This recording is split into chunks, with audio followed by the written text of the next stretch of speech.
Shalom,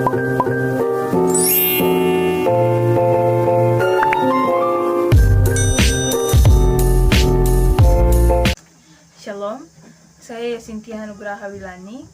Saya akan membacakan firman Tuhan dari kitab Injil Lukas pasal 15. Firman Tuhan berbunyi, perumpamaan tentang domba yang hilang. Para pemungut cukai dan orang-orang berdosa biasanya datang kepada Yesus untuk mendengarkan Dia. Maka bersungut-sungutlah orang-orang Farisi dan ahli-ahli Taurat, katanya, ia menerima orang-orang berdosa dan makan bersama-sama dengan mereka. Lalu ia mengatakan perumpamaan ini kepada mereka. Siapakah di antara kamu yang mempunyai 100 ekor domba, dan jikalau ia kehilangan seekor di antaranya, tidak meninggalkan yang 99 ekor di padang gurun, dan pergi mencari yang sesat itu sampai ia menemukannya? Dan kalau ia telah menemukannya, ia meletakkannya di atas bahunya dengan gembira, dan setibanya di rumah, ia memanggil sahabat-sahabat dan tetangga-tetangganya, serta berkata kepada mereka, bersukacitalah bersama-sama dengan aku, sebab dombaku yang hilang itu telah aku temukan.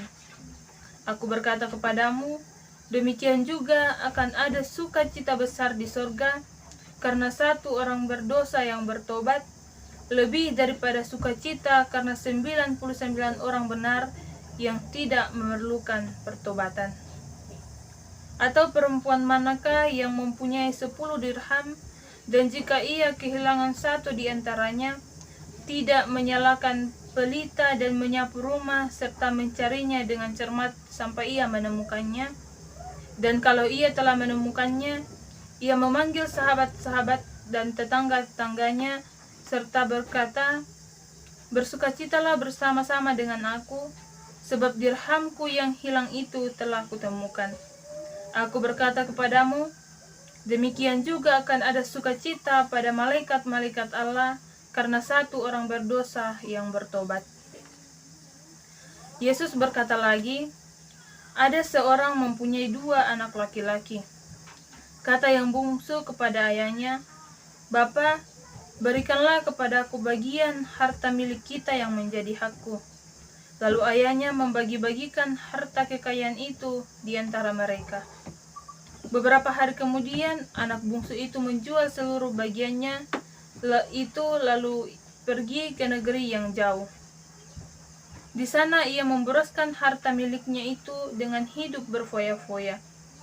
Setelah dihabiskan semuanya, timbullah bencana kelaparan di dalam negeri itu, dan ia pun mulai melarat. Lalu ia pergi dan bekerja pada seorang majikan di negeri itu. Orang itu menyuruhnya ke ladang untuk menjaga babinya. Lalu ia ingin mengisi perutnya dengan ampas yang menjadi makanan babi itu, tetapi tidak seorang pun yang memberikannya kepadanya. Lalu ia menyadari keadaannya, katanya, betapa banyaknya orang upahan Bapakku yang berlimpah-limpah makanannya, tetapi aku di sini mati kelaparan. Aku akan bangkit dan pergi kepada Bapakku dan berkata kepadanya, Bapa, aku telah berdosa terhadap sorga dan terhadap Bapa. Aku tidak layak disebutkan anak Bapa. Jadikanlah aku sebagai salah seorang upahan Bapa. Maka bangkitlah ia dan pergi kepada bapaknya. Ketika ia masih jauh, ayahnya telah melihatnya, lalu tergeraklah hatinya oleh belas kasihan. Ayahnya itu berlari mendapatkan dia, lalu merangkul dan mencium dia. Kata anak itu kepadanya, Bapa, aku telah berdosa terhadap sorga dan terhadap Bapa. Aku tidak layak lagi disebut anak Bapa. Tetapi ayah itu berkata kepada hamba-hambanya, lekaslah bawa kemari jubah yang terbaik, pakaikanlah itu kepadanya dan kenakanlah cincin pada jarinya dan sepatu pada kakinya. Dan ambillah anak lembu tambun itu, sembelilah dia dan marilah kita makan dan bersukacita. Sebab anakku ini telah mati dan menjadi hidup kembali.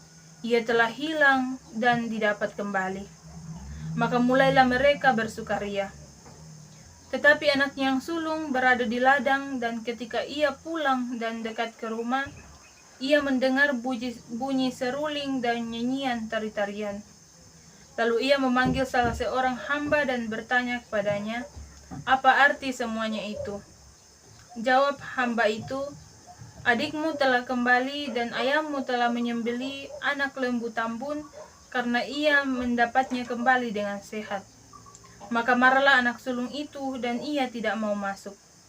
Lalu ayahnya keluar dan berbicara dengan dia, tetapi ia menjawab ayahnya, katanya, "Telah bertahun-tahun aku melayani Bapa dan belum pernah aku melanggar perintah Bapa, tetapi kepadaku belum pernah Bapa memberikan seekor anak kambing untuk bersukacita dengan sahabat-sahabatku.